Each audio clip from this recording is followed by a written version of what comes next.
आओ हम मिलकर परमेश्वर के नाम की स्तुति करें, उसकी महिमा करें, उसकी प्रशंसा करें और उसकी बड़ाई करें, क्योंकि परमेश्वर भला है और परमेश्वर हम सबके लिए बड़े बड़े कार्य करता है। यहाँ हम देखते हैं भजन संहिता 126 अध्याय में और परमेश्वर की स्तुति करते हैं। यहाँ धन्यवाद के बारे में परमेश्वर का वचन है। यहाँ लिखा है, यहोवा का धन्यवाद करो क्योंकि वह भला है और उसकी करुणा सदा की है।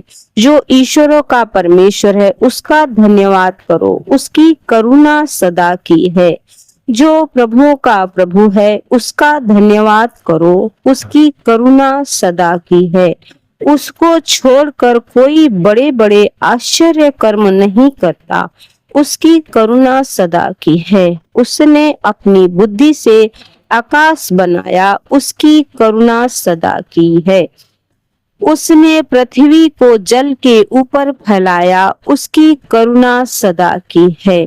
उसने बड़ी बड़ी ज्योतियां बनाई, उसकी करुणा सदा की है।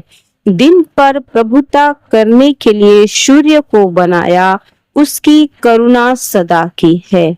और रात पर प्रभुता करने के लिए चंद्रमा और तारागण को बनाया, उसकी करुणा सदा की है। परमेश्वर के प्रिय लोगों, यहाँ हम परमेश्वर का वचन 9 वचन तक पढ़ें और परमेश्वर की करुणा, परमेश्वर की दया, परमेश्वर के प्रेम के बारे में देखें। यहाँ हम परमेश्वर का वचन देखते हैं। पहले ही वचन में बोलता है, यहोवा का धन्यवाद करो क्योंकि वह भला है और उसकी करुणा सदा की है। हाँ, हम परमेश्वर के बारे में देखते हैं कि परमेश्वर भला है, परमेश्वर भला है और परमेश्वर बड़े बड़े कार्य करता है। यहाँ हम देखते हैं दूसरे वचन में, जो ईश्वरों का परमेश्वर है उसका धन्यवाद करो। ईश्वरों का परमेश्वर, परमेश्वर हमारा सिर्फ हमारा ही परमेश्वर नहीं है, बल्कि वो सारी पृथ्वी का परमेश्वर, ईश्वरों का परमेश्वर है, उसी की करुणा सदा की है।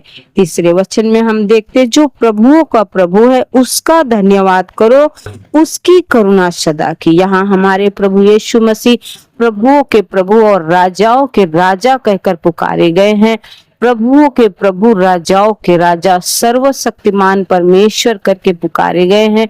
इसलिए हम परमेश्वर की स्तुति करें, महिमा करें, प्रशंसा करें और बड़ाई करें। हर दिन परमेश्वर के वचन को देखें और परमेश्वर की स्तुति करें। प्रभु परमेश्वर भला आप सबके जीवन में प्रभु आशीष करे और बड़े बड़े आशीष को लाए। God bless you. आमेन।